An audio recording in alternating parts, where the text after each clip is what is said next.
Yeah. Hello, we are live. Hello. Welcome to the This Is Not Therapy Hour. I'm Brandon Tessers. I'm Olivia Candosia. And I'm a licensed therapist, but this is not therapy for so very many reasons. And Olivia is an intern therapist, approaching licensure, still not therapy though. I'm like in the dark You are. I don't know why that is. It's different lighting than usual, but Does it hurt your eyes? no, it doesn't. No. Although, never mind. Differences in light and vision, how that affects stuff is fun to talk about. No, this is not therapy. It is just a conversation, starting as a conversation between Olivia and I and our idea of whoever you all are. For those of you who are willing and able to participate in the chat, we appreciate that because it gives us more information on which to base our guesses about who you are and what you're interested in and what you're hearing us say and how we're impacting you. Because Olivia and I can talk to each other one-on-one outside of this. We're doing this here with all of you. Just all of you are a figment of our imagination unless we have evidence that you exist for real, I guess. So that can be Q&A. It's just like any other conversation. The things that we say, if you're paying attention to us, impact what you think and feel and do next. The things that you say, if we put it in the chat and we're able to observe it, impact what we think and feel and do next. We're just chatting. It's like open office hours. I'm trying to adjust the camera here. No, that made it worse. That made it much worse.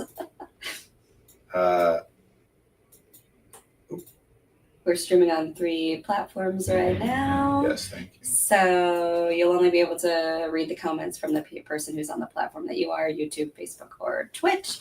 And so we will try our best to read the comments out loud so you know what's happening. Yeah. We work with a private therapy practice called Effective Artistry. Our office is located in Northbrook, Illinois. We do individual, couples, family, and group therapy with people in the states of Illinois and Wisconsin. I don't know. We got groups. Yeah. I don't know. You got groups. You want to talk about your group? I mentioned it last week when you weren't here. I was talking about it, but it's you know more about it than me. We got a tarot group that involves some drama aspects, and it's free, run by myself and Caitlin Ruby Miller. To be clear, what we're talking about is a group workshop, not group therapy. Yeah, a group workshop for those wanting to explore their identity and purpose. It involves the major arcana of tarot, and we're just exploring through different images each week and doing some fun theater-related activities connected to that. And if you want to know more, you can email us. Do I say my email address? Well, you can email admin@effectiveartistry.com. And right now there's no start date. We're just waiting to get inquiries, and then we'll send out more information once we get all those. Yeah, because it's the first time it's being run. It's being run for free, and I wanted to clarify that it's not group therapy. It's designed specifically as a workshop because we wanted to be able to provide some of this to people who don't live in the state of Illinois. Yeah, it's for anybody all over the worldwide. Yeah, it's remote. Mm-hmm. It's via Zoom, so people anywhere can join. And this first go around is going to be free, but there's not many slots. And then after that, it will never be free again. Mm-hmm.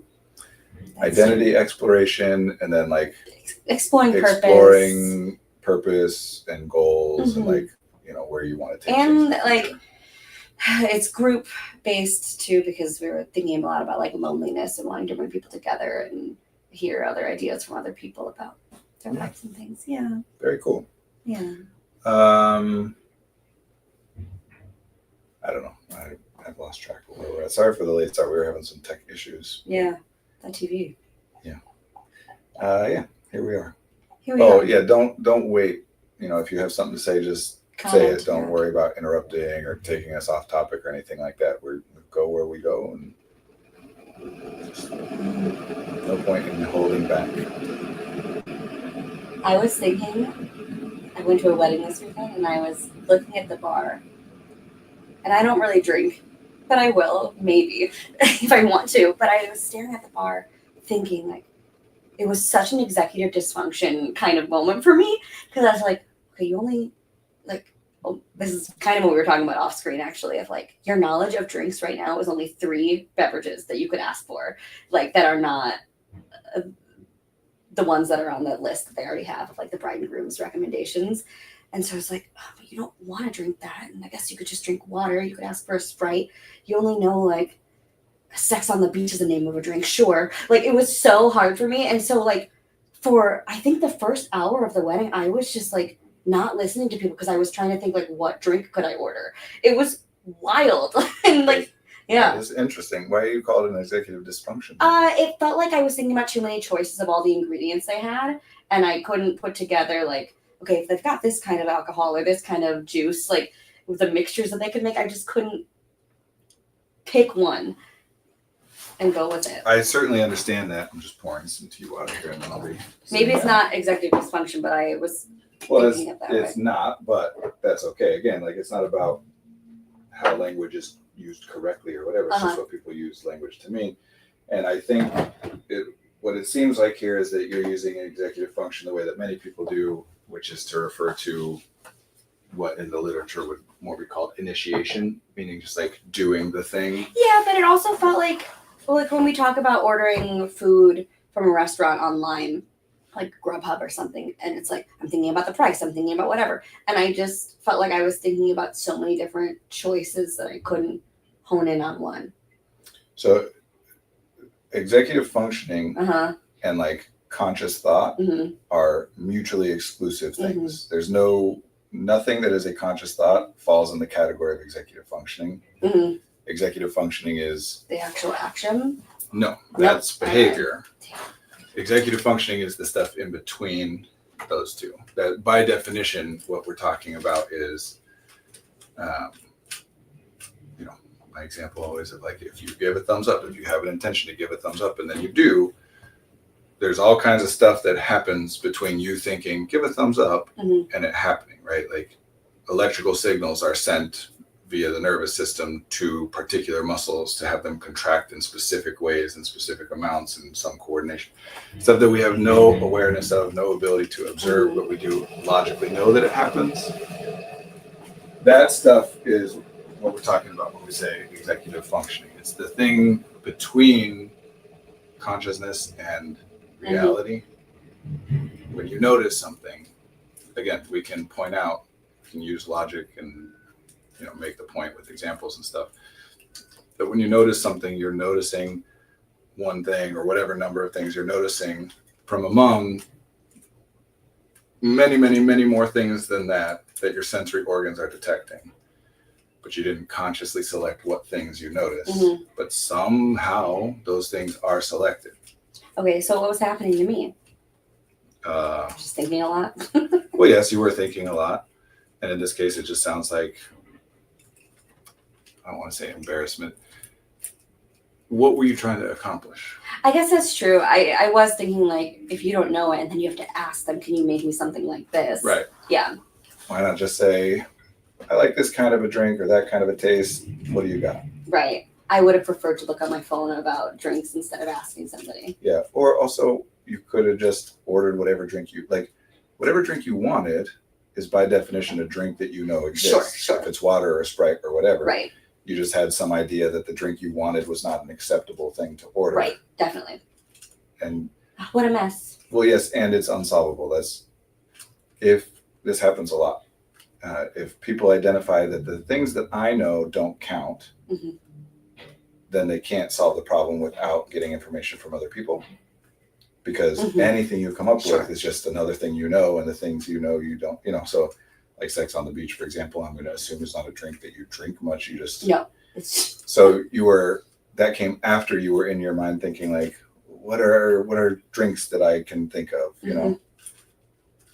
Sex on the Beach, that's a thing. What's that? I don't know. I don't know what it is. You were coming up with new ideas. Right.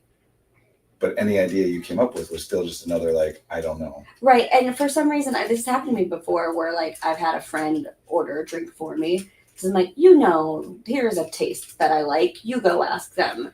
And then they just do what I would have had to do, which is say, hey, can you make something that has this kind of whatever taste? Maybe, or they might have an idea themselves of like, oh, you like that stuff? I'll order you a Manhattan or whatever. Right. But yeah, no, you had an idea that there was a correct option, and I'm saying correct specifically Mm-hmm. versus right or good or whatever. But there was a correct option, Mm-hmm. and then you wanted to figure out what the correct option was without asking anybody. It was so stressful. Well, that's an impossible thing. Correct.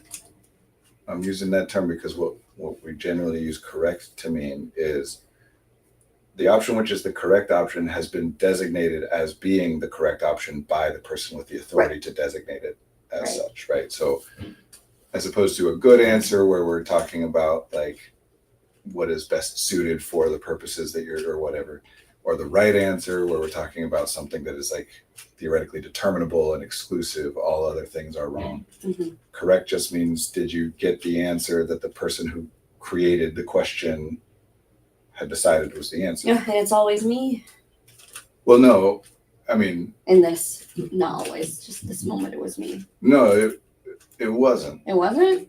You thought there was a correct answer. And probably like one major cue to that was that the bride and groom had made recommendations. So you're sitting there thinking that like that puts you in a frame of mind of, okay, like there are people have preferences about what you drink or don't drink, right? Suggestions or things that they think are better to drink or not to drink. Yes. So all that really happened, I think, was at the beginning, it was like the bride and groom recommend that you drink this, and you're like, but I don't want to. Right. And then you were just stuck being like, I should drink what they recommended, but I don't want to. Right. And then all the rest of that was just trying to find an escape, but none of it worked because the real issue was just you either drink what they recommend or you don't. You were looking for some secret third option. Right. So yeah, you identified it as a test question, where there was a correct answer, that people have some opinion about what you drink. In this case, that I believe would be a misread of what a recommendation is. You're reading it as like what they would prefer that you drink. Right. Where really it's just a cute way of them saying like, these are drinks that we like or that we think you might enjoy. And so you felt like bad for not just drinking what they said they wanted. Anxiety is weird. Why do you call it anxiety? Twas that not what I was experiencing, Brennan? I don't know. What do you mean by the word? Anxiety is a tricky one, honestly. People use it to mean a lot of things. As a general rule, and I know I don't like often give this kind of thing, as a general rule, I think almost everyone would benefit from no longer using the word anxiety and instead having to be more precise or specific about what it is that because racing thoughts, that's anxiety, right? Rapid heartbeat, is that anxiety? Can be. Nausea, shallow breathing, worried about something that's going to happen in the future that could go a good way or bad way, and you're worried about it going the bad way.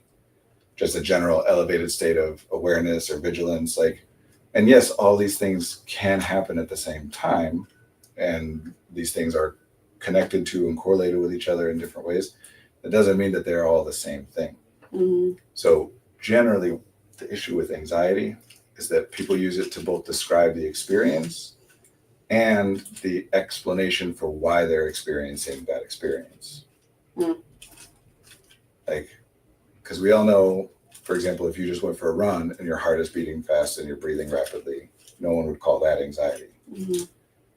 But if your heart starts beating faster and you start breathing more rapidly and you don't have an understanding of like what exertion did I just do that would cause this, then we often call that anxiety. And in that case, what we mean is we think the reason it's happening is because we are thinking anxious things. Mm-hmm.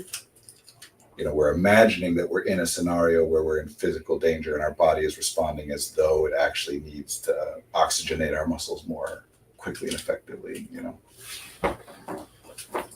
But sometimes that's the case. Sometimes you are thinking about stuff, and that is, your body does respond to things that way.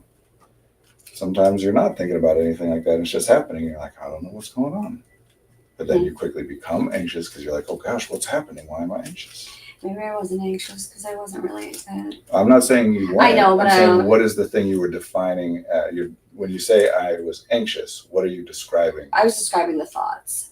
So you had like anxious thoughts. Yeah. Most people, including me, would agree that like if you're in your head thinking like, should I do this? I don't know how to do this. What should I do? Like I can't even focus on other things around. Most people would say, yes, that sounds like you were anxious. Mhm. My point is not that it doesn't apply. My point is that word applies to so many many things that it is more useful to be more specific generally, because like I would agree that is you were anxious. I would also agree that a person with rapid heart beat and shallow rapid breathing is anxious. That also applies. What you would do for one of those things and what you would do for another are very different things. And in fact, some of the things that you would do that would help with one will make it worse in the other case. Mm-hmm. So anxiety becomes a very difficult issue for people to address because they're looking for, as we do with anything, problem has a solution. If X, then Y. Mm-hmm. If I'm anxious, then I. Right. And there's no answer to that because what I mean by anxious is a lot of different things, and each one of those calls for something different. Mm-hmm. So yeah, you were anxious. I wasn't saying you're not anxious. Mm-hmm. Just interested why you're referring to it in this moment as anxiety as Right. opposed to whatever other thing you could refer to it as. Mm-hmm. I got nothing. It doesn't really matter. But yeah, you thought there was a right answer to what drink you're supposed to drink. Like some of what you said you were thinking about was what ingredients they have on hand. So you were aware to some extent of some of the ingredients they have on hand. Right. I was like, well, surely you can ask for something else, not just the 5 things on this list. Yeah, I'm sure. And if you're aware of the ingredients as you're thinking about it, you could just think like, well, I want like some bourbon and some Sprite and some, whatever ingredients But you're then, aware of. Brandon, it was like, But then you're like, I don't know the name for that. No. It was, but what if you actually don't like the taste of that and you order the Chardonnay and then you're like, oh, I actually don't like it. And then you have to throw it away. And then, oh my God, you have to come back. It's just so many. Again, understandable thoughts, but some of those thoughts, it's helpful. Like I will sometimes say, it's helpful to remember that the only question that matters is what's worth trying next. Mm-hmm. And every other question, including ones like what's going to happen, or will I like this, or why does it happen this way, or those questions can all help to answer the only one that actually matters, which is what's worth trying next. Mm-hmm. If you can keep it clear that way for yourself, then these other questions, you see them as tools. Mm-hmm. Well, what if I don't like it? Is a useful tool. But if you're thinking of it as a tool that impacts what's worth trying next, well, then you can recognize that literally any answer I come up with of what I want to order, I could think, well, what if I don't like it? Right. So it's still useful to think about like, what things do I like? I generally don't like the taste of strong alcohol. So, or I generally like tastes of fruity stuff or whatever. None of that guarantees that you will like what you get, but it's useful to think about in terms of like, it shifts my probabilities of seems worth trying ordering, just saying like, do you have something kind of light and fruity? It's also useful to ask questions like, what if I don't like it? Because then we can explore the stakes, right? Mm-hmm. Well, if ordering a drink and I don't like it results in death, then like, no, I shouldn't order a drink. Right. If it results in like, I have to send it back and get a different drink, that's not nothing. You can think of it as wasteful or embarrassing or offensive to people or whatever. But it's a different thing. You're evaluating what are the stakes. Mm-hmm. Or maybe I'll just have to drink this drink that I don't like, or whatever it is. Mm-hmm. Yeah, you were trying to solve it like it was a question with a correct answer. We can speculate like we've been doing about why that would have happened. That's all. Mm-hmm. Maybe that'll change when I'm out of school. Maybe. I'm blaming school. Do you like school? Yeah. So it's likely more that you like school because it's a place where that works well than it is that the reason you do that is because of the school that you're going to. Not that it won't change, it does, it will, it changes all the time. There are reasons that happened that way at a different bar or at a different time, or if that sign hadn't been there or whatever, you wouldn't have thought about it. It's like, oh shoot. In fact, we know that you wouldn't have done that because you've been at other events with bars. Yeah. I still get anxious, but not like that. Yeah. if this caused you problems like this prior to this point, you would have learned the names of some drinks that you like at some point. Right. Or obviously it's just not big enough of an issue. Right. Like, who cares? I mean, I'm not gonna like throw information out about you and the wedding you went to and all this stuff, but like there's plenty of other contextual factors Right. you can think about why I would be extra cautious about like what are people going to think of me based on the drink that I order or don't order, or will they think I'm judging them, or will they think I'm better than they are, or things happen. Again, ultimately all that really matters is what we're trying next. So do you just want to learn the names of some drinks so that if this ever happens again you know what to do, or is that not worth trying? I don't know. I don't care enough. Sure. I really don't. Well, then the other solution is, if anything like this happens again, to just ask. Right. Yeah. I did feel a lot of like, there were some people drinking things that looked interesting and fun, and I wanted to ask them, oh, what is that? But I just was feeling a very low energy there. And so I didn't. And in other circumstances, I may have asked, and that was interesting. Feeling a low energy there? Yeah. I like didn't feel quite inspired, Brennan, or like I just wasn't feeling well enough to exert the energy to be like, what are you drinking? What are you... It's an interesting way to phrase that, because I hear like the language that we have worked on, that we are all working on, right? Like in there, you're talking about things through the lens of what it costs and the resources you have available, and energy being a relevant resource. But not hearing like, is what you're saying is that is a very high cost thing to do, or you just had low energy to do anything across the board, which is unlikely to be true. It seemed very high cost. So then the question is, why does that seem so high cost? You know what I'm saying? Like, right. If someone's like, if I'm like, I really wanted to do this thing, or I could have done this thing, and in retrospect it would have been good to do, but I just couldn't afford it. Mm-hmm. That is fair, but it begs the next set of questions of like, is how much did it cost and how much did you have available to you? Mm-hmm. Especially when you're telling a story like this, because all that being in your head and stuff is very energy intensive. Mm-hmm. So you clearly had energy to be spending. This one just was a high cost to ask somebody. Yeah. Which brings us right back to where we started, of why is it such a high cost, right? Like the point of talking cost and value is not to say, as opposed to exploring like what factors, psychological or contextual or biological, Mm-hmm. it's just a framework through which you then explore these things. Mm-hmm. Because it's not like biologically a high cost for you to say the words, what are you drinking? So what made it so high cost? And you don't have to talk about this. I'm just right. we don't want to think about things through the lens of cost and value. That's kind of the same as why it's a problem when people be like, I just didn't do it because I was feeling lazy. It's not that I'm saying you're wrong about that. You're using the words feeling lazy to describe the condition in which you were in. Mm-hmm. It's an explanation. It is an answer. It's just not a very useful one. So what's a more useful answer than I was feeling lazy, for example? Well, it would depend on the context. The more useful answer is the more precise answer. Okay. Things which answer the question, what's worth trying next? I'm feeling lazy. Unless you have good answers to like, when I'm feeling lazy and I still think it's good to like do something anyway, what can I do to make that work? But nobody has that, because that's what feeling lazy or being lazy means by definition. If you got it done anyway, then you would be like, I was feeling motivated. Mm-hmm. I didn't want to do it, but I did it anyway. It's not something we then are like, I was feeling lazy. Generally. Mm-hmm. It's just specifics.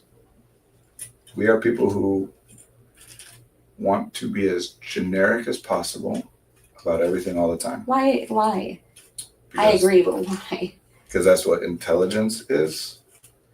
Pattern recognition, data extrapolation and interpolation, predictive abilities. Being able to connect X to Y to Z, right? And it's not just that like we want to do that because it's impressive to people, because then the question would be, well, why would it be impressive to people? It's because that allows, think of mnemonic devices, right? Like setting the alphabet song to that music and teaching it as a song makes it so much easier to know 26 letters by just learning one song. Right. Even though that one song requires you to say 26 letters, we can get specific and like some of the reason it's easier to learn the song. I didn't realize that letters. it was technically a mnemonic device. Yeah. I was just thinking like PEMDAS and Sure. things, but Acronyms. I was like, songs, yeah, I guess so. Yeah, just anything that helps you remember something more easily. Beating a script for actors who know what that means is, in addition to being like work to help you develop your approach to the role, is also mnemonic. It helps you to remember it more easily if you break it into those chunks. I overthought those big time. What makes you say overthought as opposed to thought the appropriate amount? Because my beats kept shifting when I learned new information, and so I was like, damn, you got it wrong the first time. Okay, so the only thing that makes you think you were overthinking it then is that you got it wrong the first time and then got it right later. That would suggest that that's not overthinking. Or the fact that there is a right answer. Well, yes, that is a problem here in how you're feeling and viewing all of this. But you were accepting that there was, and in that case, no, you weren't overthinking. You were underthinking the first time when you got the wrong answer, and then thinking the appropriate amount when you got to the right one. Sure. Even though, yes, I disagree with that frame, and you now at this point disagree with that too. It's just people are so quick. I guess that's an example. Overthinking is a thing people say. I overthink everything. Nope, not true. Okay, I don't literally overthink everything. That's not possible. You got me. Like, no, I'm not trying to catch you out on a thing. I'm pointing out, like, if you acknowledge that it's not possible to have overthought everything, this isn't about like catching you and using language inappropriately. Isn't it interesting to you that you frame it that way? Why would you frame it that way? How does it impact you? How do you think? How do you feel? What do you do in response to the belief that you overthink everything? And how does that change if you think about it as, I overthink some things sometimes? For example, if you overthink everything, any attempt to answer the question, why do I do that, is going to be some kind of personality analysis, right? It's something about you, because it can't be about the context, because it's just about the fact that you overthink stuff. But if I overthink things sometimes, then immediately I'm going to start thinking about, well, what is it that makes it so that sometimes I overthink things and sometimes I don't? And now I'm paying attention to the situation or the context. We are a culture of people who are obsessed with being right / being smart at the expense of being effective. And we know this, we talk about it all the time. We use it differently, like you got book smarts, but not street smarts, or, like all that fancy thinking doesn't get the job done, or, whatever. We are aware that there's a balance between being effective and being thoughtful, because thinking is about efficiency, not expediency. You come up with the perfect, most efficient way to do it, but that's not actually a possibility, so then it just doesn't happen, as opposed to the like inefficient way that can be done right now, which is expedient. There's a balance between those two things. But anyway, yeah, you can know about way more things if you lump all those things into big buckets. I can remember all the times I overthink. I ask for specifics, and I can't remember any specifics, but I know I overthink a lot. Because a thing happens, and as opposed to paying attention to the specifics and remembering that, which is like a lot more information. If I just say, this is an experience of overthinking, I don't need all that information. I'm just looking at large patterns. So we want to be able to connect everything into a larger thing, which is good. It probably sounds to people like I'm saying this is a bad thing and you shouldn't do it. No. It's literally impossible to function or be a sentient, like conscious being without patterns and lumping things. Like the point is not like, well, that chair is different than this chair, unless there's some specific difference in the chairs that is relevant to what you're doing. But no, otherwise it's like, yeah. In other words, the goal is to build things up into as large of patterns as is useful. But if you go too high and make the pattern too broad, then you bypass that, and sometimes things get more difficult. Mhm. And so then we want to be able to step it back. And our culture generally tends to say that, like, if you're struggling with something, it's because you haven't thought about it enough, understood it enough, some version of like, you haven't connected it into the larger patterns as much as would be useful. So we're always driving people to get more and more large patterns. And very rarely do we go the opposite direction, where it's like, oh, you've connected this into too large of a pattern where there's nothing that can be done. We got to back up a bit. Mhm. What would be an example of that? Of what? Of you've done too large. I don't remember what you said. The Oh, last. you've connected into too large of a pattern. You can't do that. Mhm. Well, therapy specific stuff, all the questions that are some version of like, how can I stop being anxious? I don't understand why I get angry. I just want to be happy. Like these large general things, as though like the specifics of each individual thing is irrelevant. Sure. Surely there's some, like, just teach me an exercise that will make it so that anytime I'm anxious, whatever I mean by that, and whatever specific thing is happening at the given time, I'll just do that exercise and it goes away. Mhm. And no, but that doesn't mean that there's not things that we can suggest that might help with some of those things, or maybe even a lot of those things. And so you give me a breathing exercise and I do it. And sometimes it doesn't do anything. Sometimes I don't do it. I didn't think about it, or I whatever. And then later I can think, well, if I had done it, that probably would have helped, which maybe it would have, but maybe it wouldn't. And sometimes you do it and it doesn't work. Mhm. But because it does help sometimes, people then tend to frame it as like, this is a thing that helps with anxiety. And first, I'm getting better at it, but for some reason, I still haven't mastered it, as opposed to like, no, that thing doesn't help in that instance. I just thought of the term HSP. Yeah. Highly sensitive person, Mhm. for anyone who doesn't know. And I'm thinking about how you say, or are you thinking the appropriate amount? And I'm now thinking about it with like sensitivity. And I'm just curious about your thoughts on highly sensitive in that world. The specific HSP Mhm. framework. Mm-hmm. Okay, I'll start with the like what many people discuss, Mm-hmm. which like many people think of HSP as being a different way to talk about being autistic without thinking about it as being autistic. Mhm. That's like a fairly common Mm-hmm. talking point. Same with being an empath, being type, I want to say 5 on the Enneagram. I forget. Mm-hmm. I often say type 2, but I think it's type 5 on the Enneagram, or ENFJ, or, like there's lots and lots of different That's ways. Or former gifted kid, or twice exceptional. Like there's lots of different terminology that get applied to fairly similar, Mm-hmm. or at least commonly overlapping patterns of experiences.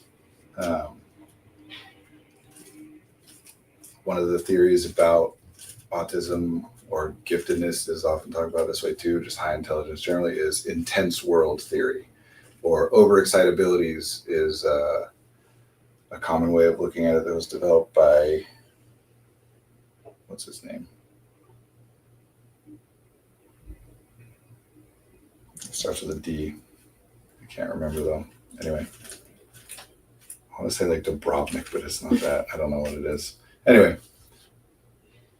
just these general ideas of like a person who experiences things more intensely than other people do, Mm-hmm. whether that's across the board, they experience everything more intensely, or there are specific things that they experience more intensely than other people do, or than the average person does.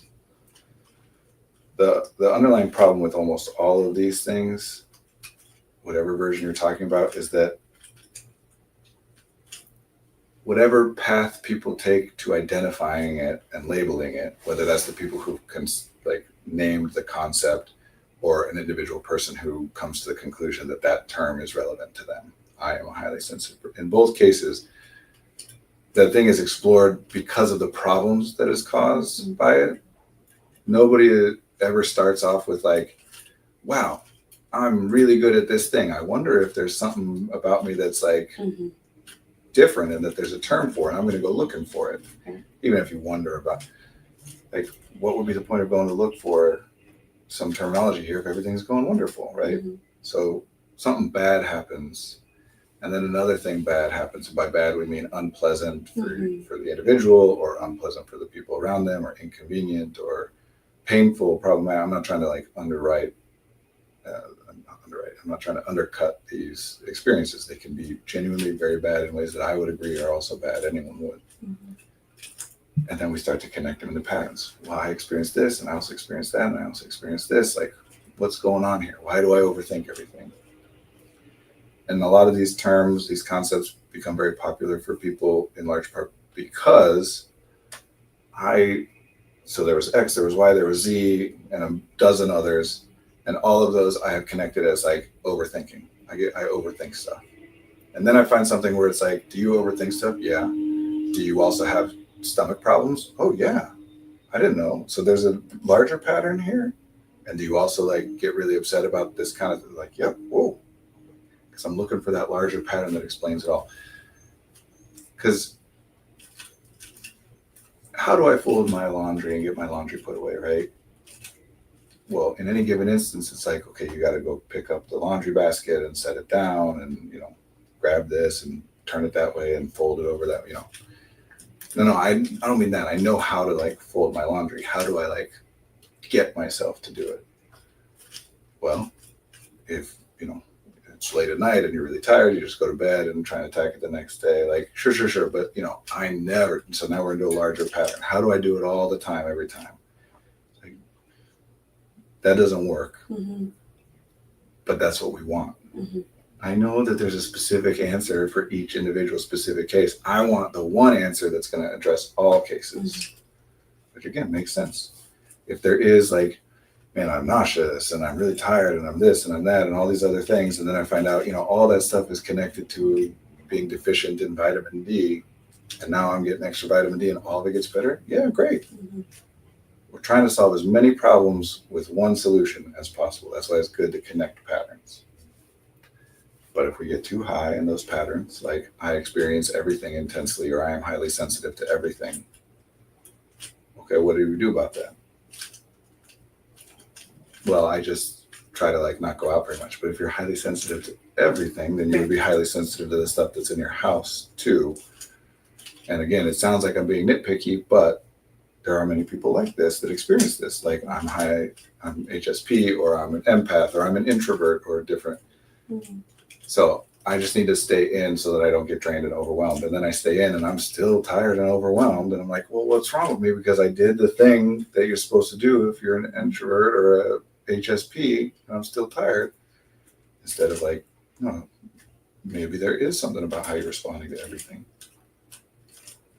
In that case, and it is a common one, I would generally suggest that that's a framework, a way you're thinking about stuff, rather than some like personality trait. You're thinking about unpleasant experiences as problems that can and should be solved and prevented.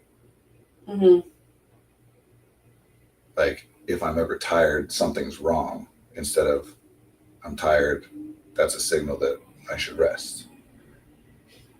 If anybody interpreted hunger, felt hunger and was like, oh my God, I'm sick, which actually, again, I think happens very frequently in our culture, but people don't generally think of it that way. So if anybody felt the sensation that we would all call as hunger generally, it's like, what's wrong with me? Instead of like, oh, I'm hungry, I got to eat some food. If you see it as hunger and you go eat, then it goes away. If you don't think of it as hunger, but a sign that there's something deeper underlying it that's wrong with you, then not only will you never find the answer to what's going on, the problem will persist and get worse because you're not addressing it by eating food, which is what it's meant to prompt. If you think that being tired or overwhelmed by things is a sign that there's something wrong with you, as opposed to it being a response to something that's happening that needs to be addressed specifically in order for the feeling to change, it tends to go bad. But anyway, highly sensitive also means oversensitive, right? That's what they're talking about. Right. Not I get the right amount of information. I get too much information. Right. Not just information that's useless and not worth spending resources on, but like the extent of the amount of information I get causes me distress, causes me problems, which is true. I mean, at least that is an accurate description that you could give about experiences that people have. Everybody has at least some experiences you could describe in that way. Some people probably have more, you know. Mhm.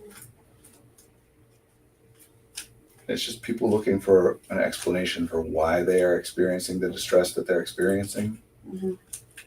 Because again, our culture is all about intelligence and large scale patterns. And we think that if we get an answer to why I feel this thing or why I experience or do this thing, that that's the same as now the problem is solved. Because we think that if you just think something, it's like, again, the absurd example would be if somebody, it's like, okay, I get that I'm hungry because I haven't eaten and that if I eat some food, it'll go away. I understand that, fine.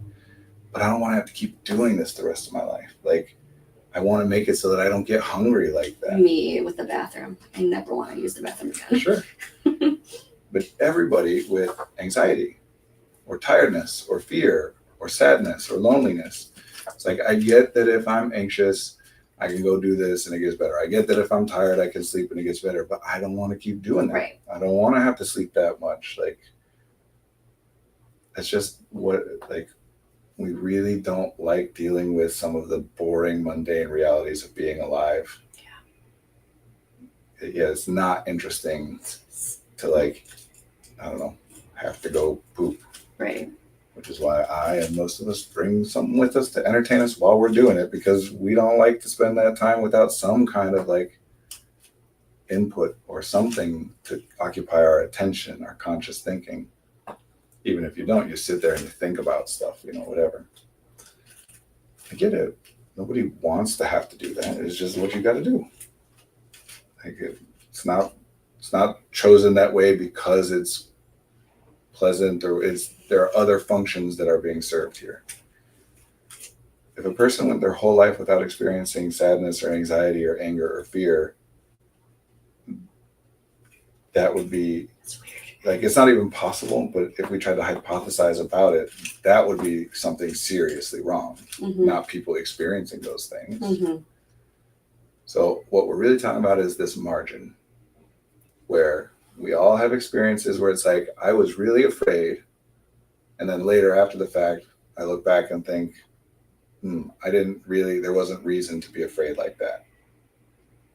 That happens. Mm-hmm. I was sad. And then after the fact, I'm like, what did it? Every single one of us has been in a fight with somebody, an argument with somebody where something feels really important. And then later on, it's like, hey, why did I care so much about that thing? It just doesn't matter, right? In fact, to some extent, that's what emotion is. The experience of being emotional. Think of any emotion very strong, like an experience where you were feeling any emotion, even pleasant ones, strongly. And that's like a whole different person than who you are in the moment when you're thinking about it. Mm-hmm. They think different things and care about different things and do different things. We literally say that, right? Like, you know, when I get angry, I'm not myself. It's not to say like, so, you know, everything's exactly as it should be and there's no problem. It's just to say that you can solve problems a lot better if you understand them for what they are, instead of trying to make them fit what you think they're supposed to be. Mm-hmm. So a highly sensitive person is just a person who's had a lot of experiences of distress or discomfort or problems that they associate with being overwhelmed by an influx of data, or where they felt really strongly about something, you know, like RSD, rejection sensitivity dysphoria, is one of these things, right?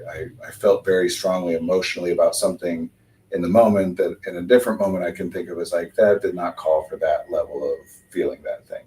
So I myself am labeling my own emotions as being too much or inappropriate or disproportionate. And if I do that a lot, I'm looking for like, what is it that makes me, if I label things that way a lot, it makes me look for an explanation for why I understand it.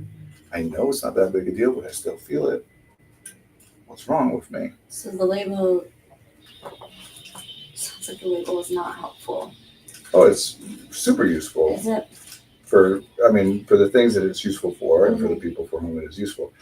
One of the issues with all this stuff is that it is not generally useful to assign the language to someone else. Uh-huh. For a person who doesn't think of themselves as an HSP and then someone else to be like, I think you're an HSP, it's not generally going to be useful because They're not looking for that language. And the utility of that language is in addressing the way I myself think about what I'm experiencing and what I'm doing and what I could do differently.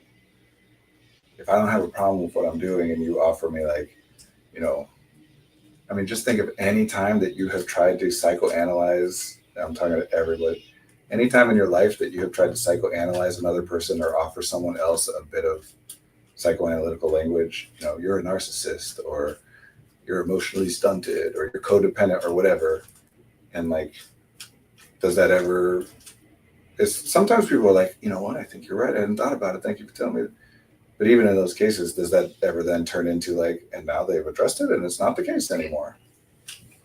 We're just throwing these words around. Mm-hmm.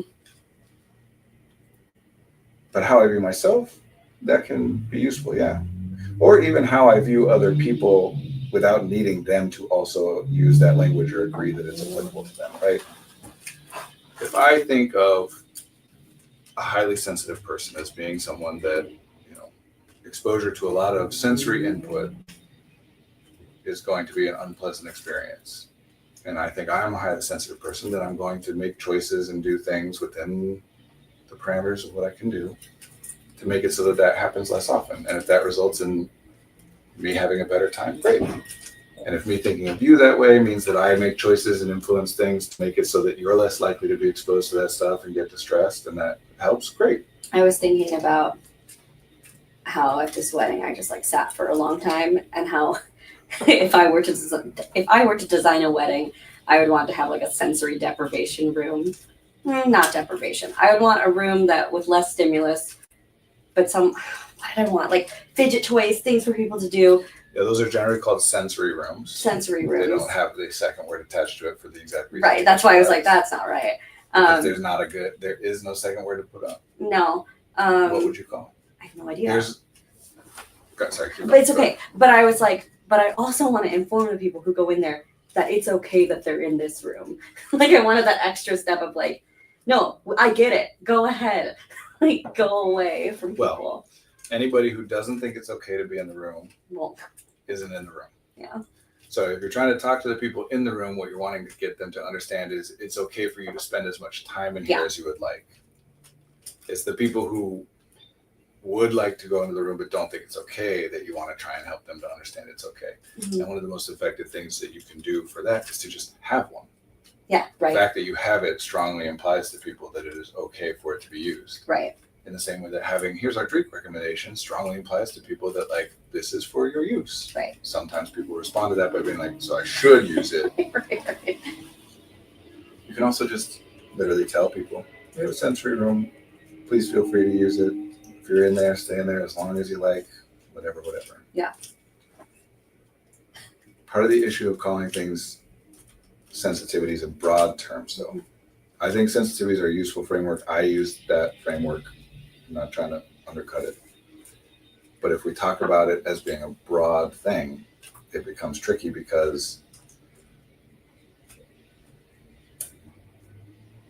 there is no, how to put this? Part of the reason that we think about auditory stimulation and auditory sensitivity so much in these discussions is because that's the one where there is like clearly more and less, right? Like you can be in a situation in which no or very few sound waves are reaching your eardrums. And you can be in a situation where there's a lot of sound waves reaching your eardrums. Visual stimulation, however, if your eyes are open and there is light, then like every rod or cone or whatever is picking up a point of data. There's no time where like, other than if it's too dark for light to be hitting your eyes, there's not light hitting your eyes. So being in a sensory room or being outside at the like same amount of visual stimulation, but there are differences in what data is coming in that impact how we respond to it. That's also useful for the auditory stuff. We'll come back to it. Sensory rooms generally are built to have more tactile stimulation. Again, that's not a literal more, because at any moment, every point of sensory reception on your skin is detecting heat and temperature and pressure. The lack of it is our lack of awareness of it. Right. Not that there's no detection going on. It's just saying this is within normal parameters, not worth paying attention to.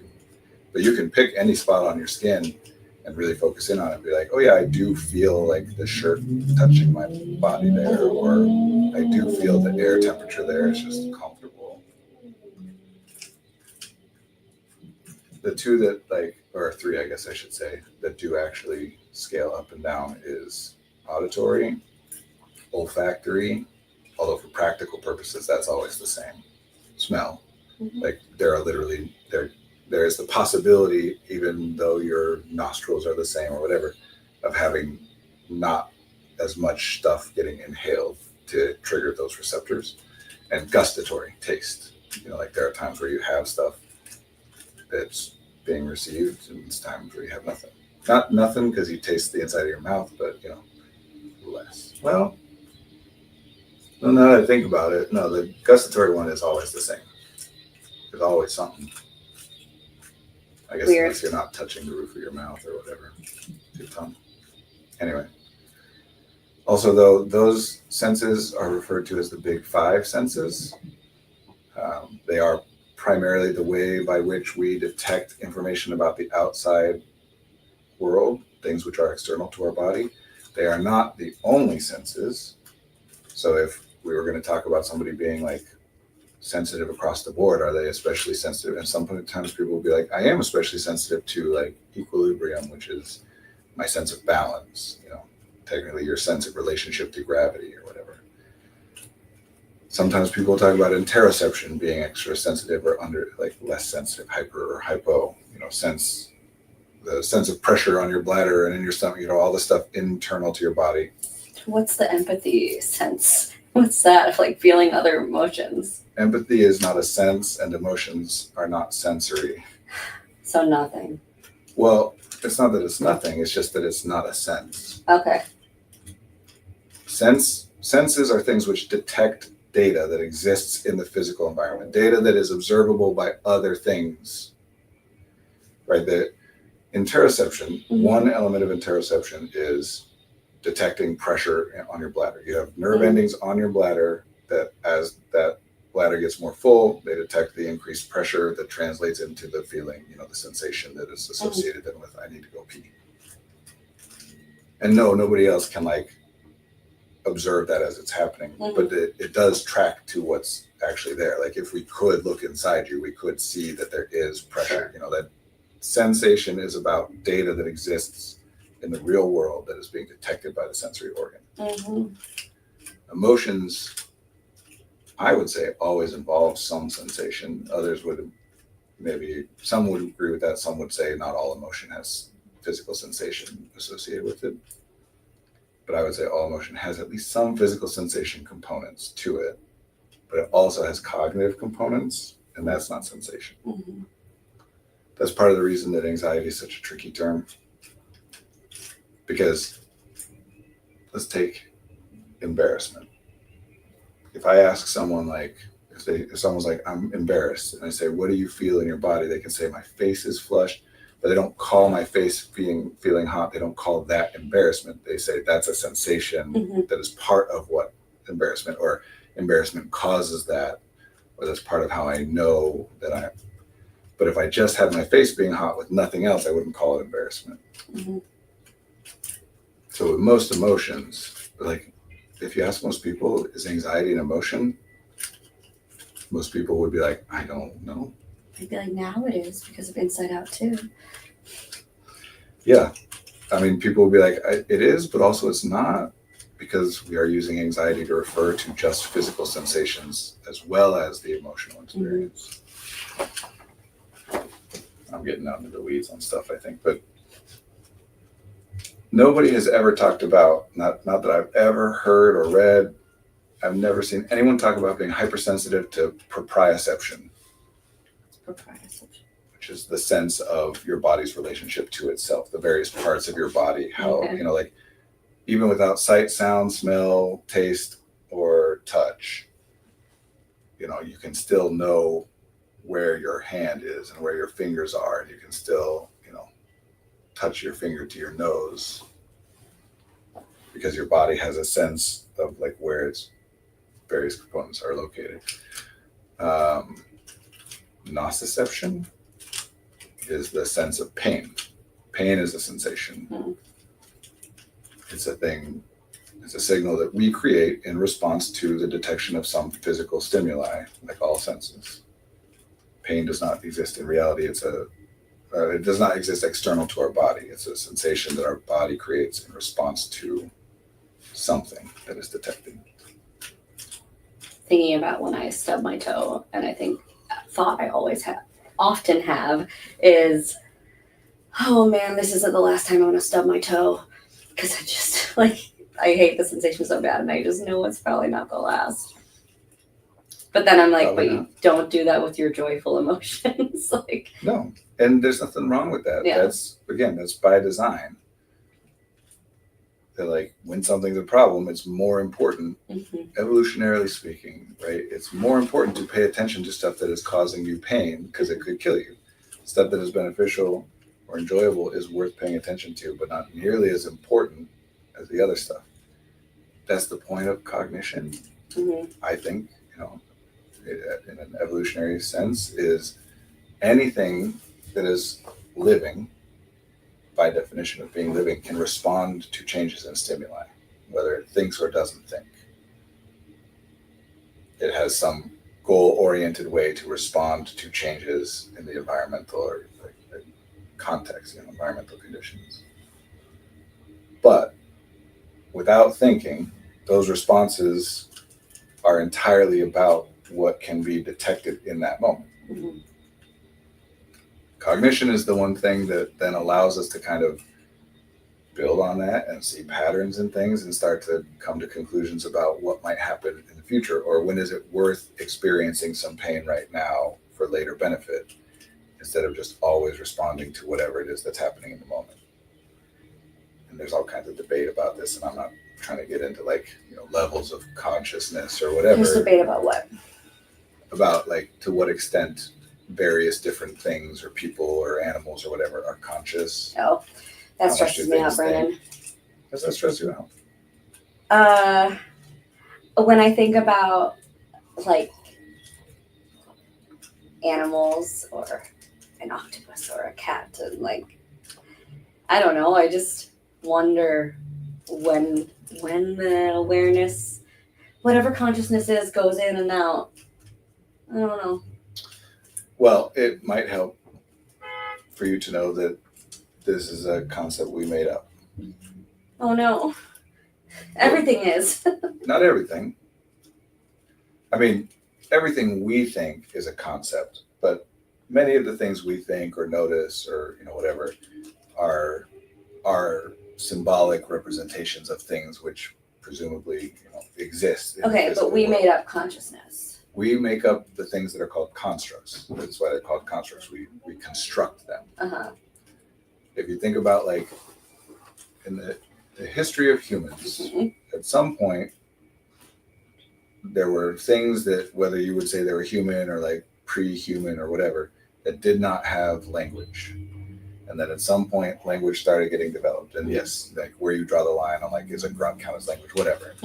Point is, when it's first starting, obviously the things that are going to be the most, if we're just talking about the ability to symbolically represent something with a sound, because it starts with sound before pictures, then the only way to do that is for you and I to be sitting here and me to point at this table and be like, table, table. And then we go away and I say table and you might think of this thing.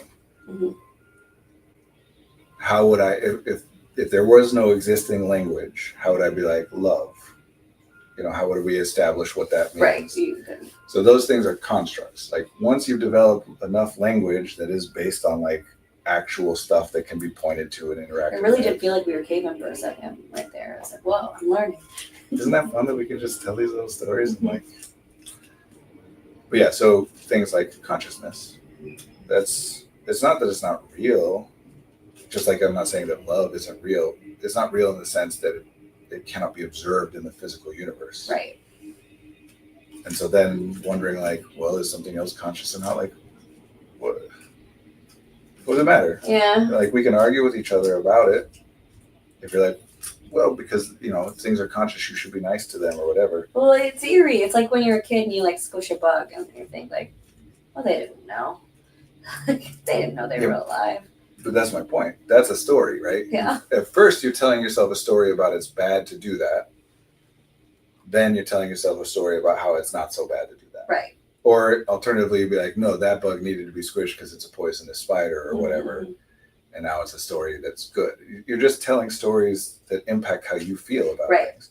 The reality is you squished a bug, and all the rest of that has no impact on what happened, just how you feel about it. But it's fun. Sometimes it's fun. Sometimes it's not. And that's kind of the point about the highly sensitive and all Yeah. that stuff is people are not generally looking at the upside parts. Yeah, it's funny. I was just spooked out about it, but then I was like, no, it's fun. It can be, especially if you understand it for what it is. Mm-hmm. A thing that is useful to do, just like it's useful to make recommendations or think about what drinks you know. But a thing that is not about and cannot be determined to be correct or incorrect or right or wrong. And if you think it's that, then it just causes everything to be awful all the time. Yeah, that's distressing. It's not to say don't think about stuff. Of course, I mean, it's not even possible to not think about stuff. But even if it was an option, I wouldn't take that. Like, it's incredibly, literally probably the most useful tool in the known universe. Think. Cognition, yeah. I mean, if I had to trade away any one tool, well, I mean, I guess you wouldn't generally call it a tool, but like. What would you trade away? I'm saying that's the last thing I would trade away. Yeah, what's the first? Oh, I don't know. Like a specific size of socket wrench, I guess. I don't know. What do you? I don't know. Of all the options of everything that could be traded away, I'm just saying, like, I like cognition. It's important. It's what makes humans human. It enables everything. That doesn't mean that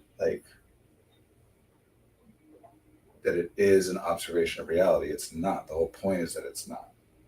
Super useful to use. If you think that it is an ability to observe reality in some way, then that makes it go bad. So just understand that it's not that. Still useful, but it doesn't have to be.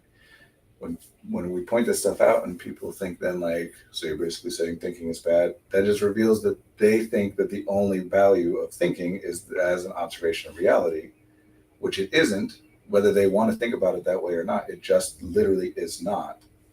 This isn't a debate.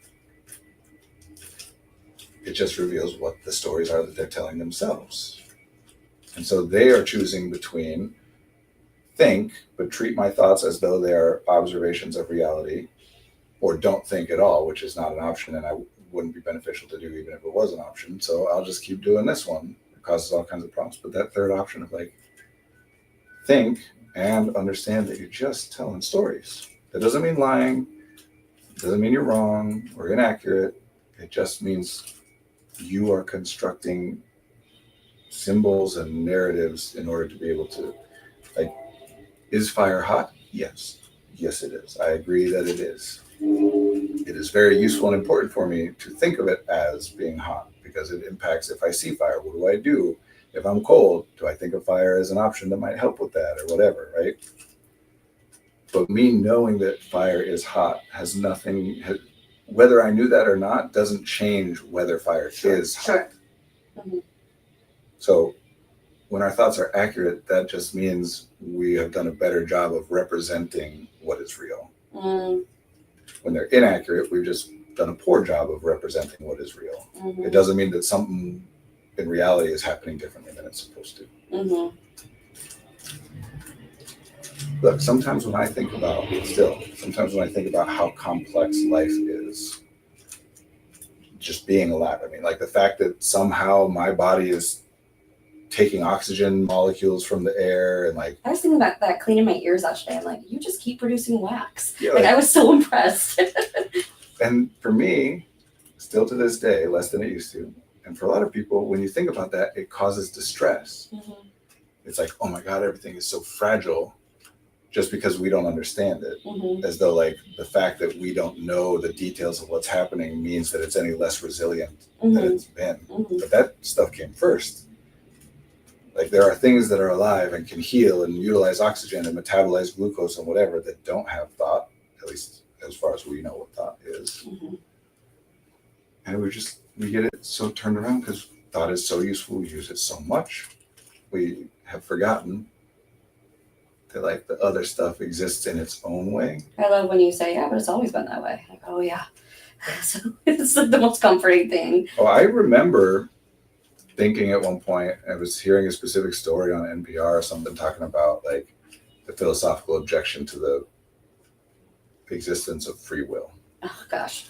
And like I remember thinking about it and it being like, oh my gosh, and like causing distress and whatever. And I think about now at this point, I'm like, no, there's no such thing as free will and it doesn't cause me distress at all. Yeah. And that's not a matter of like I got used to it. It's a matter of I understood what I even mean by that. Yeah. I also know that if I think too much about that, it's gonna freak me out. So I just don't think about it. Well, sure, except once again, whatever your experience is, if we're going to say free will is a thing that can exist or not exist, and it's one or the other, whatever it is, it's always been that. Sure. So if you think it exists and then you think it doesn't exist, Yeah. I do think this is very interesting, like as humans, and I'm someone who's done this. I mean, we've all done this, where it's like, oh, I used to believe that this was how things work. Then I realized it's actually how this is how things work. And the implicit statement there is that I can think something is the way that it works and be wrong about it. Right. But certainly not the way that I currently think it works. That's now I know how it works. Sure. I used to think it was this. Now I know the truth is. Sure. As though it's impossible that someday later I'll be like, okay, I Actually. used to think that was how it worked. Because just this, I think it's like fundamental building blocks of cognition, honestly. It's just like required. In order to be able to think, you have to, as a default baseline, treat your thoughts as though they are the same as reality. And it takes extra thinking to then be able to reflect that those things aren't the same as reality. So what do you do when someone says, yeah, but that's the way I was feeling? Like if they argue like You got like feeling what? I don't know, like but I was angry, like, but I was sad. Of course you were. Yeah. That's what a feeling is. Mhm. It's not, feelings are not things which are statements about what they cannot be labeled accurate or inaccurate. Let me say this in a different way. If I am angry, I am angry. What I mean by that concept is there is some experience I am observing, some experience I am having, experiencing, whatever. There's a set of things that are happening, and I'm just, whatever word I put on it is my label of those things. That's not a thing that like makes a statement that can be found to be accurate or inaccurate. It is true that I can lie and say I'm angry when I'm not or whatever, Sure. but we're not talking about that. We're talking about what the feeling is, not whether you've lied about it. Yeah. A feeling is just an observation. A thought is a thing that can be deemed accurate or inaccurate. Mm-hmm. So like, I feel angry. We can debate the usage of that term and whether you mean it, what you mean by angry is what I would mean or other people would mean or whatever. Fine. But that's just talking about language. Whatever you're experiencing it. I have no, even if I wanted to disagree with that, how would I? Right. But if you say, I'm angry because Something. they were out of whatever at the store. Well, that is a thing now that could be accurate or inaccurate. You're making a claim about reality, not just observing it, but making a claim about what it is or why it happened or what it means. And those are things that can be debated and found to be accurate or inaccurate. A lot of the time, I'd say probably most of the time, it's not in practical terms. We can't ever actually find out whether it is or isn't accurate, but it is something that theoretically is or isn't, whether we know it is or not. Those are different things. A feeling is just an observation. Yeah. That's like saying, I saw a tree. Again, I can debate with you whether tree is the label that, we would generally apply to the thing that you saw or whatever. But whatever you saw is what you saw. That's the experience. That tree is beautiful. That tree grew out of a seed. That tree turns oxygen or turns carbon dioxide into oxygen. These are all thoughts now. Yeah. again, I'm not making the point that thoughts are inaccurate. I also believe that trees turn carbon dioxide into oxygen. Just pointing out that that's not an observation, that's a thought. As a general rule, if you are connecting two or more things in some way, if you're thinking about relationships, impact, how one thing interacts with or is impacted by or whatever another thing, it's a thought, not a feeling or an observation. Mm-hmm. And this might sound pedantic, and I'm sure I've probably said it before on the stream, but I think worth reiterating, because we all the time in our culture say, I feel blank, and then we say a thought. I feel like you're not listening to me. That's not a feeling. Again, not debating whether it is true or not true. You might say that, and it is accurate that the person is not listening to you. Just pointing out that's not a feeling. Mm-hmm. That's your thought. You're observing whatever you're observing. You're looking away. And it is useful language. I don't know this to be true, but I assume, in my mind, I tell a story that the way that this language came about was, I feel as though, meaning like, I feel like you're not listening. I feel as though you're not listening. If we back it up, means I feel the way that I would feel if it was true that you are not listening to me. So what I'm really doing is I'm identifying that I have a thought that you're not listening to me, and I'm identifying a feeling that I have, and I'm thinking, so it's good, right? As opposed to just being like, I'm angry. It's like, I'm angry. Why am I angry? Oh, because I think you're not listening to me. And so I'm saying I feel the way that I would feel, or the way that I do feel, is based on the idea that you are not listening to me. I feel as though it is true that you are not listening, as I would if it were true. Mm-hmm. And then it just gets shortened and whatever over time. And I don't know this is actually how it happened, but it's helpful for me to think about it this way. So now just, I feel like you're not listening to me. Well, I am. Well, don't gaslight me about my own feelings. No, but what you said wasn't a feeling. You used the word. Right. But you just made a claim about what I'm doing. Right. I feel like you don't even love me anymore. I feel unsafe. All these are valid things to say, and in many instances are like appropriate, to feel the way that you would feel if it was true that you were unsafe, and you actually are unsafe. So that's a helpful thing to feel, to be vigilant. But sometimes I feel unsafe in a situation in which I am by definition safe. Mm-hmm. I am not at risk of being harmed, but I feel as though I am, which means I'm vigilant and I'm on edge and I'm, whatever, prepared to defend myself. And then we kind of forget and leave out that middle part. And now I feel unsafe means the same thing as I am unsafe, Mm-hmm. which isn't to say that it's unimportant or it doesn't matter if someone feels. It's really important. It really matters. It's also useful to be able to talk about two things which are different in different ways so they can be treated differently. What I would want to do for a person who is feeling unsafe, even though they are safe, is different than what I would want to do for a person who, for example, is unsafe, even though they're feeling safe. Mm-hmm. Mm-hmm. Which everyone knows that part, right? Like, everybody knows there are times that I thought I was safe. In retrospect, turns out I was not. Bad stuff happened and I didn't realize it. That's generally what people are talking about when they talk about trauma, including that, like, what I'm doing now is going around at times when I am safe and behaving in the way that would make sense to behave if I wasn't safe, because if I had done that back then, in that scenario where I thought I was safe, but it turns out I wasn't, if I had acted like I wasn't safe, then I might have been able to prevent the problem from happening. So now, even when things seem safe to me, sometimes I then am like, no, this isn't safe. And that all makes sense. It happened at least once. But to flip that into, so I'm right now, is actually just making the same mistake. I acted as though my feeling of safety dictated reality back then was wrong. I'm acting as though my feeling of safety dictates reality now is also wrong. Doesn't mean that you are wrong every time you think you are unsafe. It just means that thinking that is not the same as it being true. Mm-hmm. Even though it also matters. And I also want to help and do what I can do to make it so that experience, just like I want to help someone who is sad, but I would do different things to help someone who is sad than I would to help someone who is hungry. They both matter. But if you try and treat them the same, you're not going to be very effective. Speaking of interception, I have to use the restroom. Mm-hmm. Do you want to talk for a minute while I go and be right I don't back? want to, but I'll do it. All right. We still got to talk about the different kinds of one. Oh yeah, we do. One of these days. I mean, we have Brandon. Have we? Yeah, I just haven't retained Honestly, I it. talk about the same things over and over with so many people. I don't Yeah. track who I've said what thing to. I'll be back.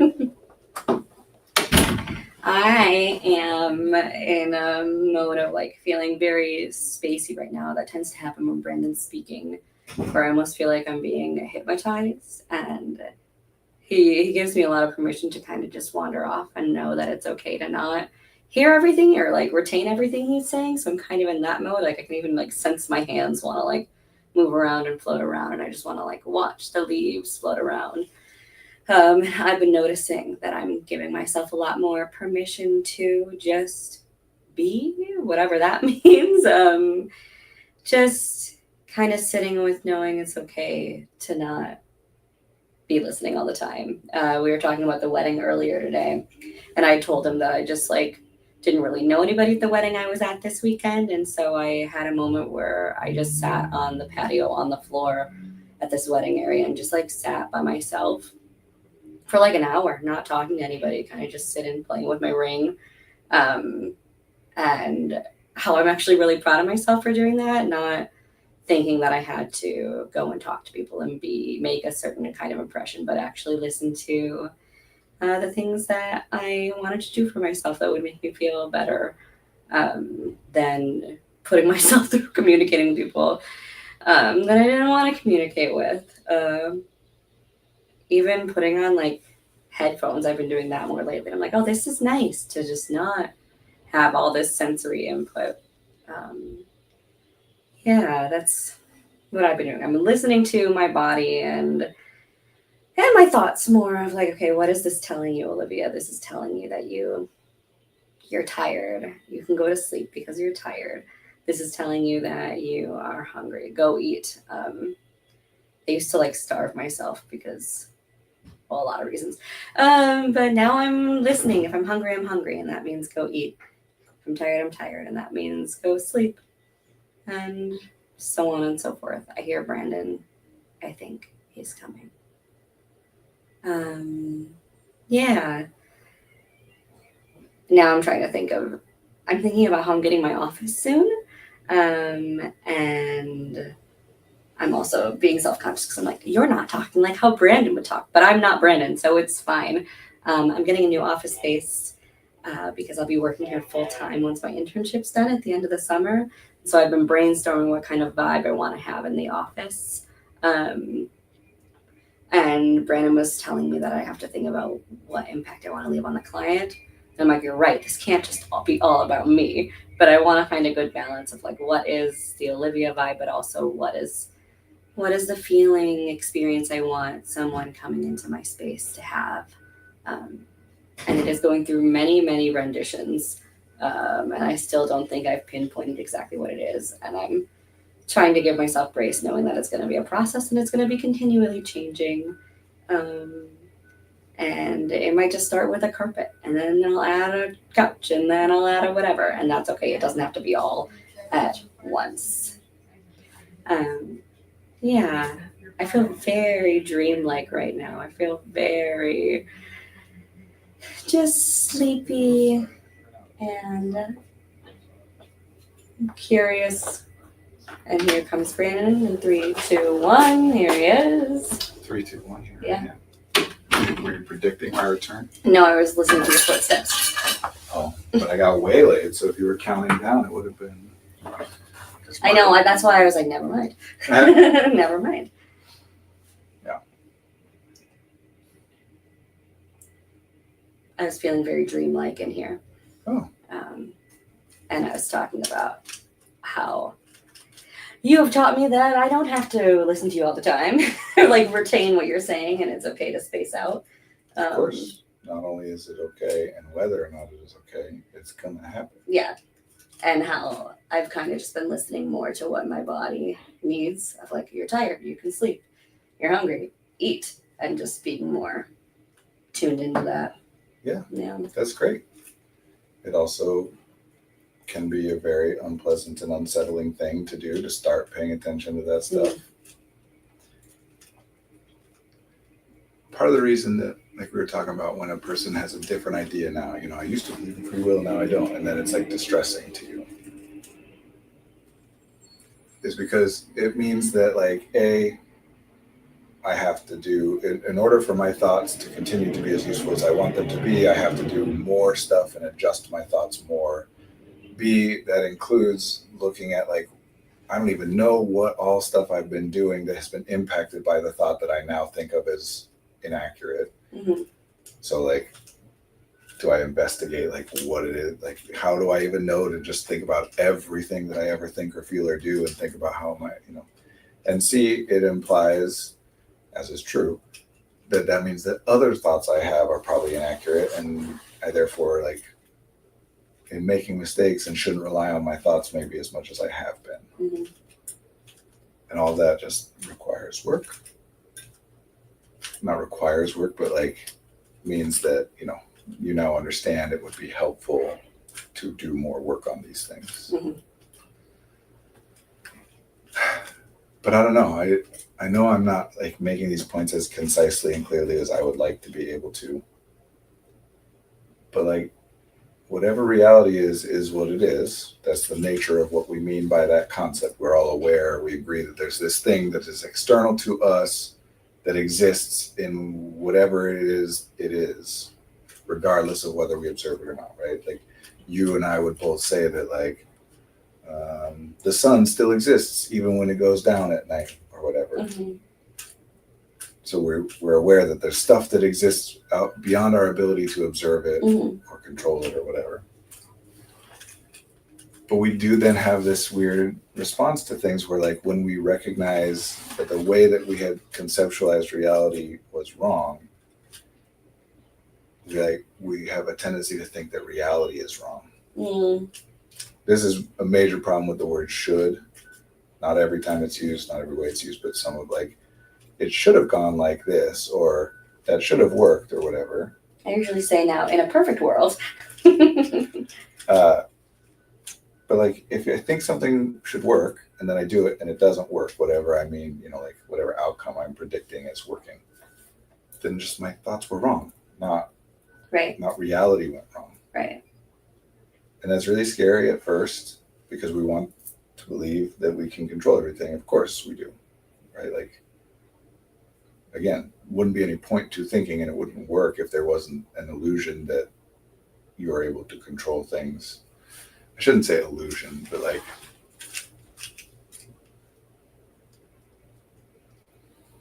a sense, a thought, an experience, a belief about, like, this is something I can control.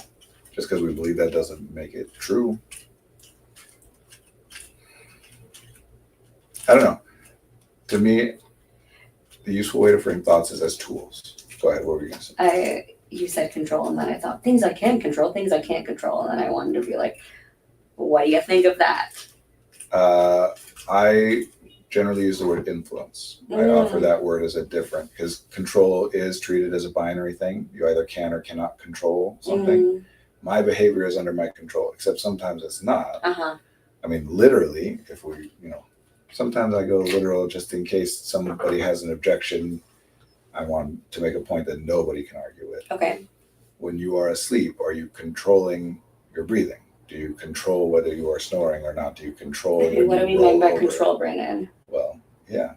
But generally, people mean I consciously think right. X and then it happens. So when you're asleep, sometimes you shift positions. Did you control that behavior? So no, not all behavior is in your control. Influence is what you're saying, Sam? Influence, because influence is not a binary thing that you either control something or you don't control. Because on the flip side, a lot of things that we're like, look, that's outside of my control. Other people's behavior is outside of my control. Is true in the sense of control being binary, but I have no ability to influence other people's behavior. That's not true. Or at the very least, it's not useful to think that way. There are certainly things I can do that influence what other people do. So I can have more influence or less influence, but I never have total control. Mhm. At least theoretically, I could make the claim that you never have zero influence either, but that's not really useful. Like Uh-huh. as much as I sound like a person who cares about being precise and accurate, I'm actually always talking about utility. And like saying that I could technically, flap of a butterfly's wings kind of thing influence whether there's a hurricane on, like that's not practically useful. So no.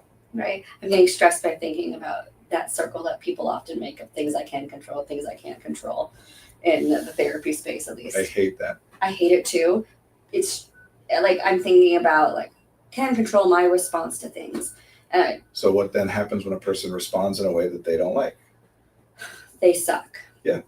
They just beat the crap out of themselves. I shouldn't have done that. That was under my control. But that's not true. It's going to happen. Like the way you respond to things happens beyond your ability to control it all. What about what things you notice? How do you control that? Mm-hmm. So it just causes people to judge themselves, and in tandem with that, it causes people to rationalize everything. Yeah, I remember doing that like with one of my first like practice clients in school, and me and my client were getting so confused on how to even utilize it. I was like, I don't really know. Like I couldn't guide a thing that didn't make sense to me. Yeah. Again, if we think of these things as tools, all thoughts are tools. That helps. Because a tool is not like a thing that is right or wrong. It's just a thing that allows you to do something that you couldn't do without the tool. Or it allows you to do something much more efficiently than you would have been able without the tool. Like I'm trying to think of a tool that like I could do without the tool, but with the tool it's so much. Like I can push something Mhm. hard with my hand, but I can focus a lot more force on a lot smaller area with a hammer and with a nail. Mhm. Right? Thoughts are just that. They either enable you to do something that you otherwise wouldn't be able to do, or they make it so that something is much more efficient. You get a lot higher return on investment in terms of the cost you're paying and the value you get out of it. Or not efficient. Well, Right? and like all tools, a lot of the time, if you use that tool, it'll do nothing. Mhm. It doesn't have any impact, Mhm. Like using a hammer when I'm trying to sing a song is not going to make it harder or easier or whatever to sing the song. And there's You're plenty just of not times, creative enough. using a tool in a play, like there are ways in which people attempt to use tools that make things worse. Mhm. If I try to use a hammer to cut a piece of wood into two, it's going to make it worse. If I try to use a hammer to write a letter, it's going to make things worse. It's just that. It's not about right or wrong. It's about what is the utility and how do we make sure that we're using it in ways that are useful. And when it's not useful, we identify that and get a different tool. But we are obsessed with this idea that what makes a thought useful is that it is correct or accurate or true or right. And if it isn't, then it's not useful. Mhm. And that is a fatal flaw. I shouldn't say fatal. That is Fatal. sometimes it is, honestly. But it is, fatal flaw that phrase doesn't literally mean causing death or whatever. Right, but it's like, funny to hear it.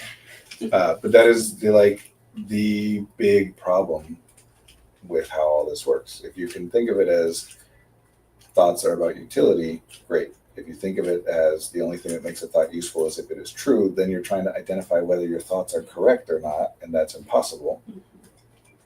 So, for example, if I believe that in order for a thought to be useful, it must be true. So somebody says, look, some things are under your control and some things aren't. Mhm. Whatever is true and regarding control or influence, whatever is true has always been true. But now somebody's saying to me, how you respond to things is under your control. Well, they're saying that to me as though it is a true statement, regardless of whether I agree with it, not suggesting that this is a useful way to think about it. And I'm likely only going to take it on and utilize it if I think that it's a true statement. Mhm. If I'm like, no, I don't think that's true, then I'm Right. rejecting that. I'm not using it at all. But I'm like, oh, you're right. And so especially if you're a therapist or some kind of authority, you're right, some things are under my control. That doesn't make it so. Again, you could claim that that statement is true, but only if you're going to define what you mean by control in very specific ways. Obviously, we do not choose everything that we do, and not everything that we do is done in the way that we would have chosen had we chosen. Right? But it does incentivize us then to come up with like, if the way I respond is under my control, and I then respond like I got angry and yelled in a time and place where I didn't want to get angry and yelled, or what, I don't think it was called for or whatever, then what do? Then I judge myself, I psychoanalyze myself, or like go a different route and look for disease or illness that would explain why I am doing a thing that I should be able to control differently. Or just as common, if not more common, I then look to say like, no, I did want to do that. And my thought that I didn't want to do that is the bad thought. And that's when we go the route of saying like, no, I should have gotten angry. What that person did or said was unacceptable, and they're a jerk. And anybody would have gotten angry. And maybe sometimes I haven't gotten angry, but that's only because I haven't been good about setting boundaries, and now I'm setting boundaries, as though anger in some way helps for relationships to be better. Which, I mean, it can serve a role in that, but not because of what I do when I'm angry. But there are times where my anger or my sadness that you perceive in me because of how you think about me and what you want, it makes you adjust what you do. But no, I'm angry enough to yell at you now, so everything will go better. Unless what we're saying is I've been hiding my actual responses from you, and now I'm no longer hiding them, so now you have real information about how I'm thinking and feeling. In that case, yeah, you can adjust and respond. But if you already knew I was angry, me getting angry doesn't change anything. But yeah, it puts people in a place where everything needs to be justified, and then they're stuck. Sometimes it's very confident, like, no, that's bullshit, what they did. Other times, like, no, what they did was fine, and I'm a jerk for responding that way. And a lot of the time it's in between, where it's like, what he did wasn't cool, but also like I shouldn't have flown off the handle, and like, I don't know, maybe this is because of my background and my, I'm projecting, and but like that doesn't make it okay. And they're just tools. They're useful or not useful. They are not required to be true to be useful.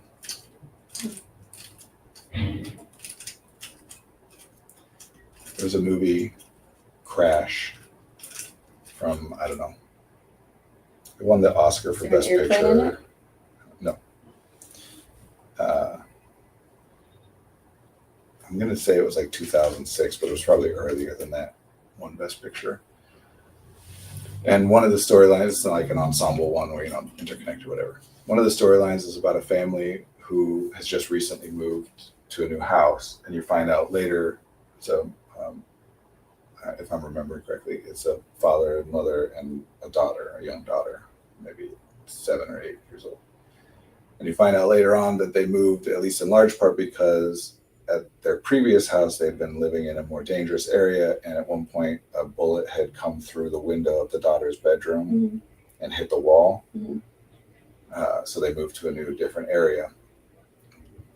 And I think I'm mixing all this up. Anyway, the important part is the daughter is very scared of being shot, of getting hit by a bullet. Makes sense.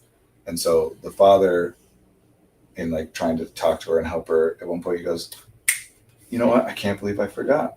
Oh my gosh. And he starts miming untying a cloak. It's like, I completely forgot about this, but when I was about your age, I met this, I don't want to remember the details. I said, but I met this wizard or whatever, and he gave me this bulletproof cloak that's invisible and you can just wear it all the time. And he told me that when I had a daughter later on, I was supposed to give it to her, and I completely forgot about it because I can't feel it or see it or anything. But this reminds me, and so he like takes it off and he puts it around her and ties it on her. And he's like, so there you go.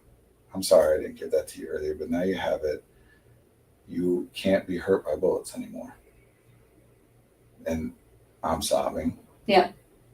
Because, parent-child stuff as well as older brother, younger brother stuff gets me every time. Yeah. And it's really great acting in that scene and stuff too.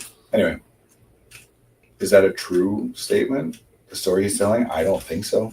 I don't think she is now immune to bullets. Mhm. I would not behave as though it is true that she is now immune to bullets. Mhm. Was it useful though? Right. Yeah. Yeah.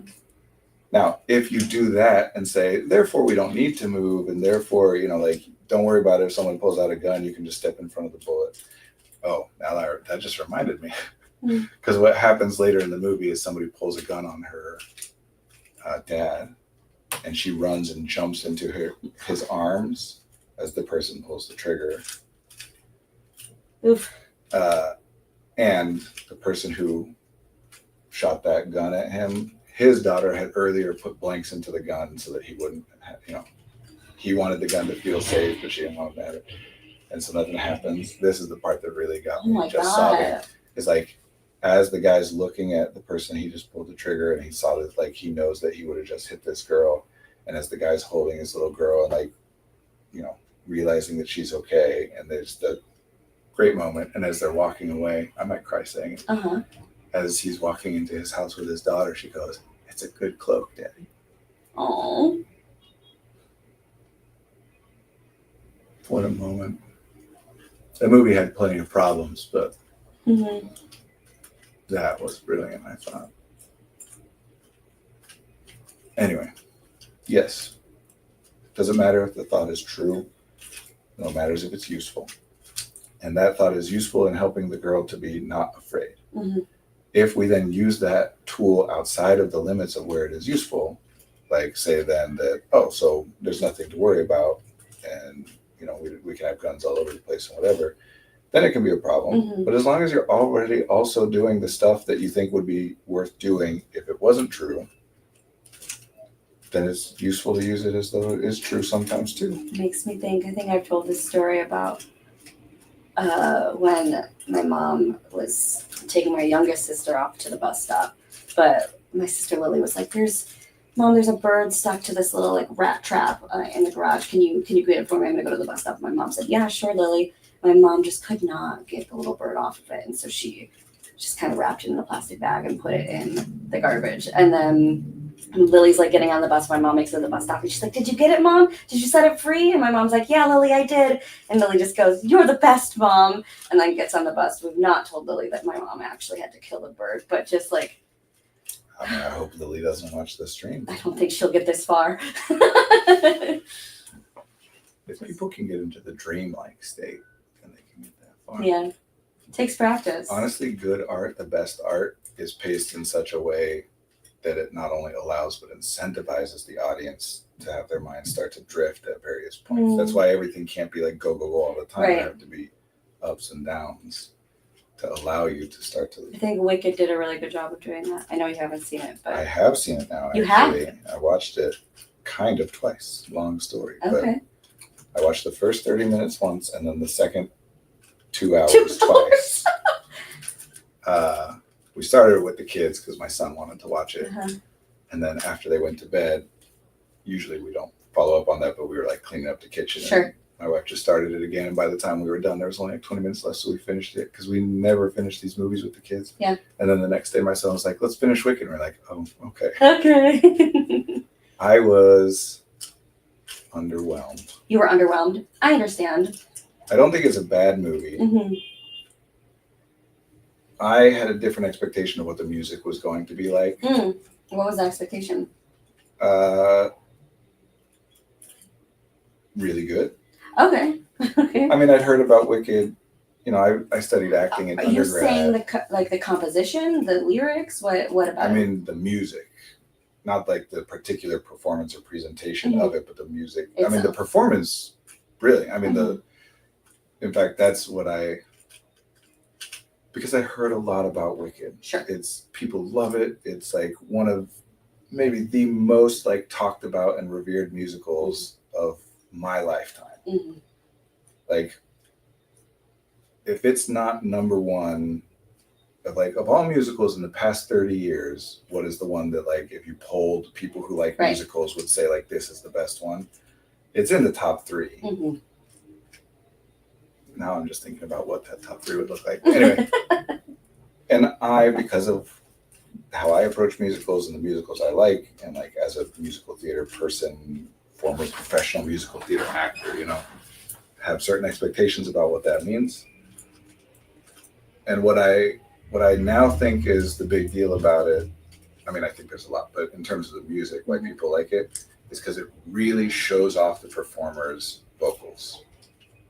That like when somebody is singing Defying Gravity and they're really good, you really know they're really good. Yeah. But like there's not a hook in Defying Gravity. The only hook in any of the songs in the entire thing, and granted, I haven't seen the musical, just the movie, so it's only the first act. But like most of the most popular songs are in the first act. Yeah. I do. And some of my favorite songs in the first act were not my favorite in the movie. Like the more poignant, like solo songs. And I'm thinking like I liked those more diluted. I don't know if that's the right word, like intimate songs versus the big show-offy songs. And that's more second acty. Okay, good to know. It just the musical wasn't very accessible. Okay. There's literally no hook. There's no chorus in any of the songs. The only hook in the entire movie is popular. I'm gonna But be Dancing Through Life. popular. Dancing Through Life has one line that is a hook. Dancing Through Life. What comes next? Mindless and careless. Some of the time, and then other times it's different Dancing things. through life. Yeah. Part of the issue with Defying Gravity is the thing that would have been the hook in that is like the part where she literally sings Defying Gravity, but she sings a different melody for that Right, every part time. almost every time. Mhm. So to me, it strikes me as like it's Sondheim-esque Mhm. in how Sondheim's music is not. It's not. This is a song. It's just musically we're moving through the action. God, you're so right about not having choruses. Yeah. Oh, that's Popular has Right. a hook at least. And like they play with motifs a lot, but I couldn't really tell you what any of those motifs are. Mm-hmm. You know, like I know that there were intellectually, I know there were a lot of times where someone sang a line to a particular Sure. melody, that melody had happened a lot of other times, but I couldn't tell you what any of those were. Mm-hmm. That takes practice, Brandon. And it's just, to me, it's halfway between like Sondheim or rock opera, where like the whole show is music, and like the older kind of like Rodgers and Hammerstein style, like we do a lot of talking and then we pause for a song. And that kind of music, I don't think works as well if you also have book in between the songs. You know, like if there's good long stretches that we're just acting, like why the hell, I forget his name, the guy that likes Glinda but then ends up Bach, yeah. Mhm. Why is he singing like Nessa, there's something to Right. confess, a reason why? Like people can say stuff, why not just say that? Yeah. So there's like, it seems completely arbitrary to me to decide what thing is going to be sung and what thing is going to be spoken. Yeah. There's no clear delineation of Yes. like, this is a song now. Yes. Just sometimes they sing and sometimes they don't. Yes. Which is fine. And the production is great and the performance is great. It's just, I was expecting, More from what you've heard. I was expecting like really great, even Defying Gravity, which I've always heard of as this like legendary song,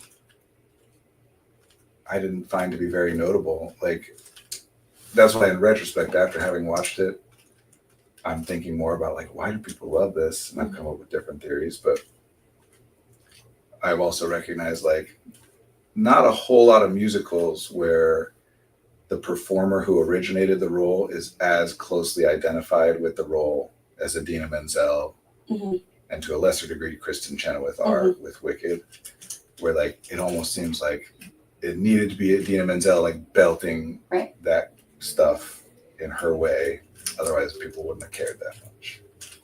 She got her moment. She did. And she's great, and like, you know, the performers are great. I thought it's the first thing I've ever seen Cynthia Erivo in. Mhm, mhm. This is just like the Wicked review. I know. I'm like, I'm like, we got 10 minutes. Need to wrap up anything? My impression, I don't know this to be true, but the impression I get of Ariana Grande's performance is that she's just doing a Kristen Chenoweth impression. Like, even the way her voice sounds is very like, and I don't know what she normally sounds like, but it seems like there were some moments where, without any thought or whatever, just my immediate response in my mind was like, oh, that must be exactly how Kristen Chenoweth did it on stage, and she copied it exactly. No.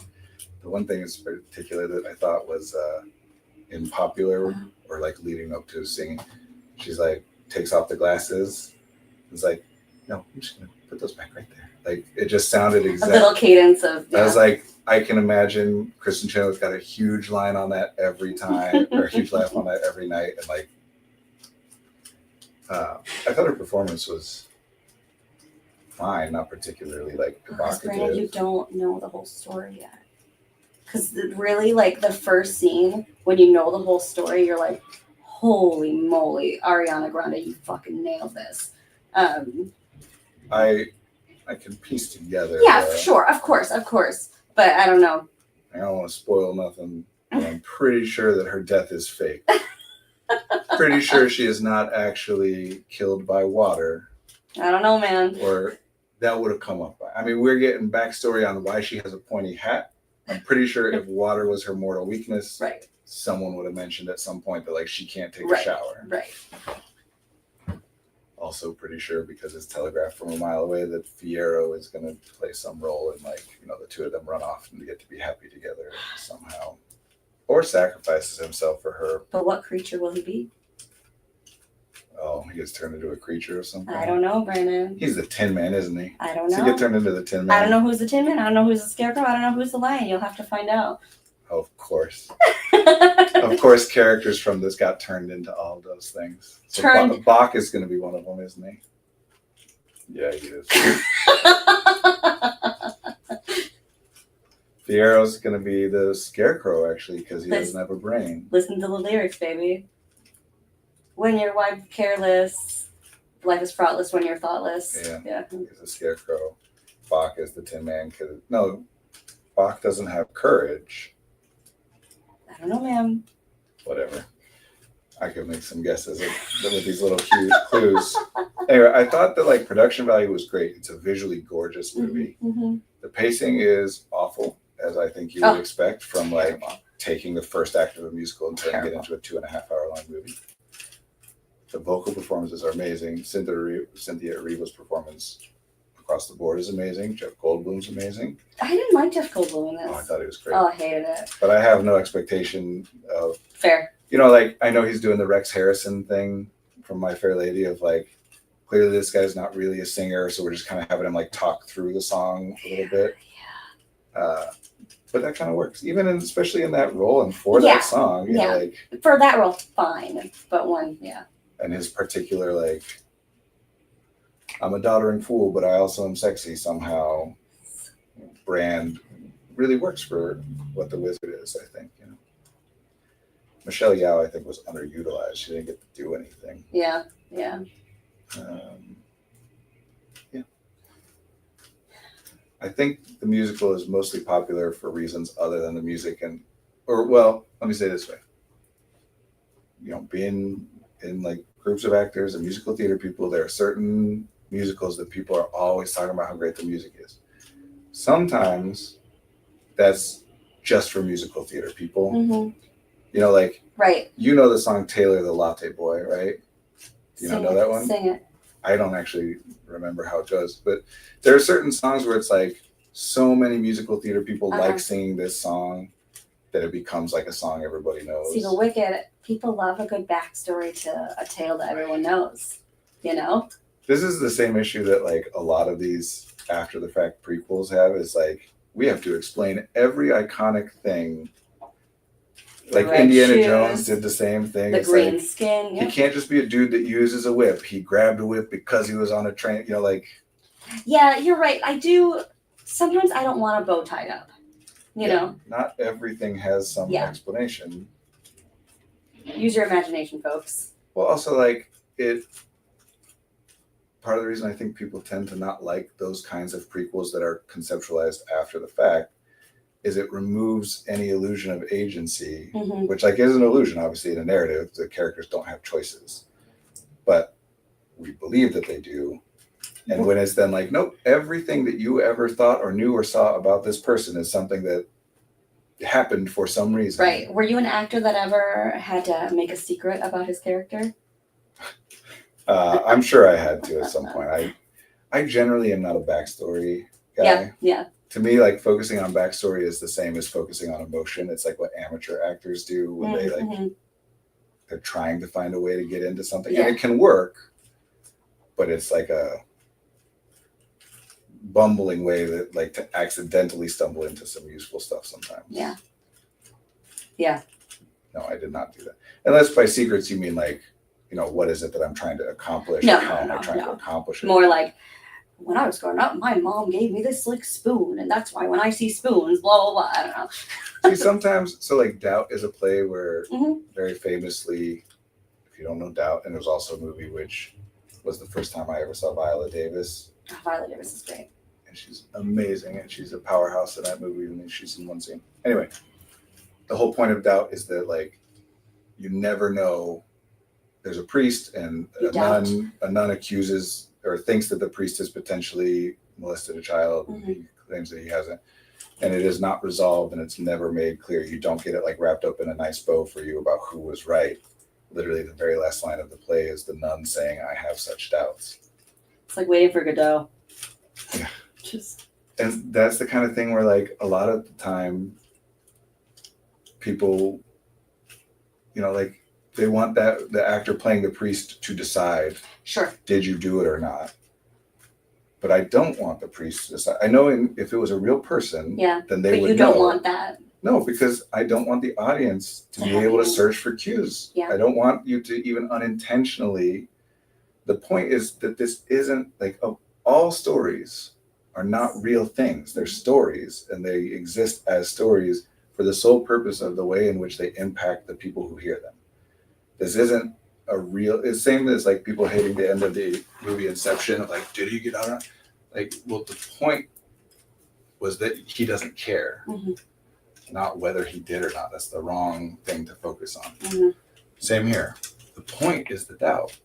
Right. There The should whole not title be of the like, show. I don't want to be able to like go read an article later where Philip Seymour Hoffman says that secretly he did decide that the priest had done it, so he was acting the way that he would. Like Right. I want, as the director, I would do everything I can do to make sure that it is not ever clear to anybody, including the performers, whether it had happened or not. That's so interesting. Because that's not real. I understand if this was a real thing that had happened, there would have been a past in which the thing had happened or not. But that's not what it is. That didn't exist. Mhm. We don't have to make it. Mhm. If it was important, the story would have involved it. Right. Like sometimes by adding things onto the story, you lessen the impact that the Yeah. story has. And so yes, the idea that like literally everything iconic about the witch, her broom, her everything is like You still haven't found out everything. I could probably make some guesses. Honestly. I bet you could, Brandon. I bet you could. Honestly, that's part of what we were talking about, learning tropes and archetypes Right. and narrative structures and stuff. It's been fun watching TV shows with my boyfriend and me being like, oh, there's that thing that happened. He's like, oh yeah, you're right. And then he'll be able to do it. And it's fun to like put two brains together to notice little patterns. Which is a very fun way to engage with art sometimes. I certainly do it myself. I love reading stories where there's like secrets that are revealed later that like there was so much foreshadowing and I didn't Mhm. even know there was a secret to be digging for it. But as soon as it's revealed, it's like my favorite books especially are ones where I was like, yeah, how the hell why didn't I wonder about that? Yeah. Now that it's pointed out, that was weird and it didn't fit. And like the author just did a really good job of knowing that like people are willing to suspend disbelief Sure. and take certain things for granted. A lot of time I'll notice stuff, but then I'm like, okay, cool, that'll come up later. And I don't put any effort to solving because I don't want to. Usually especially with like mysteries, I don't, unless it's episodic TV that I'm watching with my wife, in which case I do like to try and solve it, but not really. Mhm. I just, like to say, like we watch not How I Met Your Mother, Only Murders in the Building, Okay. and I just accuse everyone of having been it at different points. So then whoever it is, I'm like, I'm not. I knew it. It's just fun. But no, I like to just, when it's a good mystery, I just read it really fast because I want to find out. Mhm. But yeah, it is a fun way to engage with art, to have it be like a puzzle that you can solve, or like a narrative that really makes sense or whatever. But that doesn't mean that other versions of it are. Again, I think it dovetails with our society's growing over focus on cognition. In our art is represented by a growing over focus on plot. Yeah. And the directors too are like, look at this cool trick I did. Well, are you talking about film or? I'm thinking about stage? film specifically. Well, yeah, more film right now as I'm speaking. You're like stage directors. To me, there is a much bigger divide in stage directing between like the people who really want their directing to show up on stage, and then the masters that their directing doesn't show up on stage at all. Oh my God. The other day, my boyfriend's like, I feel like blocking is probably the easiest part of directing a show. I was like, oh my God, we need to talk. Blocking's where you maneuver everyone coming off and on stage and where they move around. Yeah, just where people move. Yeah. Okay, honestly, and I know people have objections to this musical, but I love Hamilton, Mhm. which I do think would be number one on that list if Yes, you were to survey absolutely. people generally, like survey people I love like Hamilton. musical theater, Hamilton will be at the top. And I think one of the major reasons for that nobody ever realizes, or at least nobody talks about, is the directing / choreography. I don't know. Yeah. I wasn't there. I don't know how much the choreographer is doing, how much the director is doing. But the way they utilize the ensemble in that show, like everything just works. Like, when they're shifting from one location to another location seamlessly, and it's not obvious. It doesn't like overly show up unless you really are like. I feel like that's trying such to a focus on it. collaborative production. Oh my gosh. It's really, yes. I do think that's one of the strengths, is it does seem clearly, to me at least, I guess this is not an observation, but a theory about, it does seem community derived. It does, Mhm. it comes across as a play or a performance, because I'm talking about like, I've seen the Broadway touring show live, but in the Broadway touring show, they're copying the Broadway show in every respect. Same costumes, Right, same blocking, everything. And I've seen the Disney Plus recordings. Everything I've seen is the original Broadway. Mhm. And I genuinely wonder if other people will be able to. Right. I don't know that a high school is ever going to be able to do Hamilton, Right. I don't know either. I mean, I think they will anyway, but I don't think it'll work without that level of, I have so many thoughts. Margaret wants to meet with me though, oh, between 3 and 4. okay, we can wrap up. I also have thoughts about Hadestown and your thoughts on that. And I don't actually know Hadestown. Oh, you should get into that because. I mean, I haven't seen live theater very much since the start of the pandemic. So other than like stuff that you can watch. It's one of those, like, at the beginning, you're like, what is this location? Why is this like this? And it's still like, even people who I know who have directed it, one person who I know has directed it is just like, yeah, well, this is kind of what we decided and stuff. I'm like, yeah, well, you did not convey that very well for the audience. Like, it's a little bizarre, but there's some interesting stuff there that'd be fun to talk about.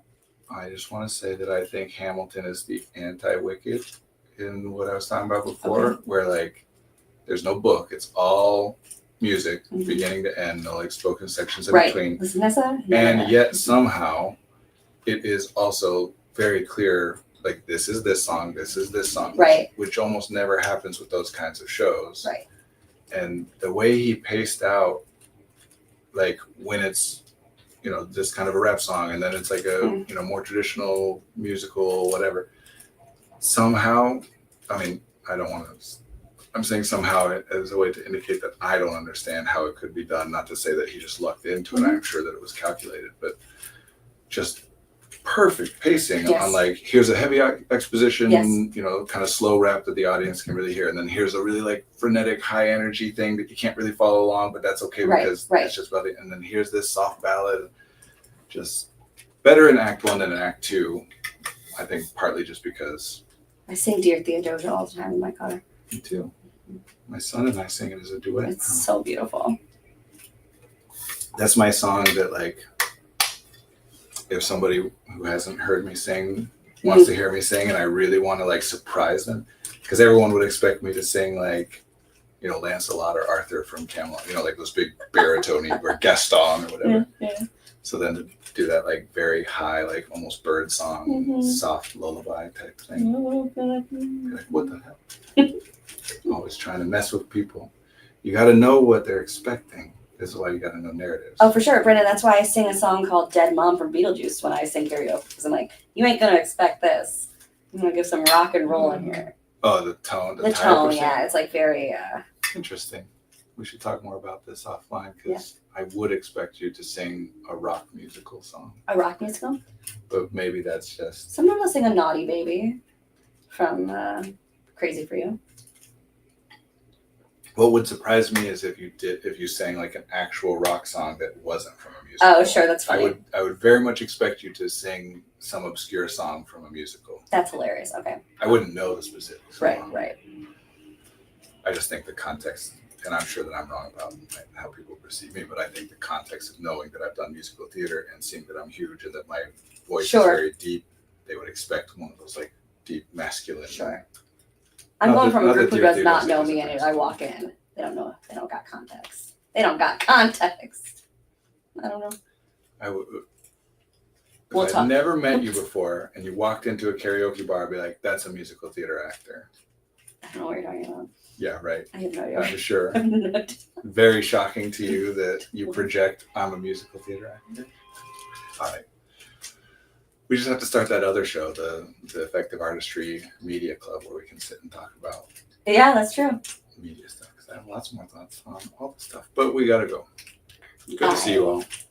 Be well. Be with you next week. Same time.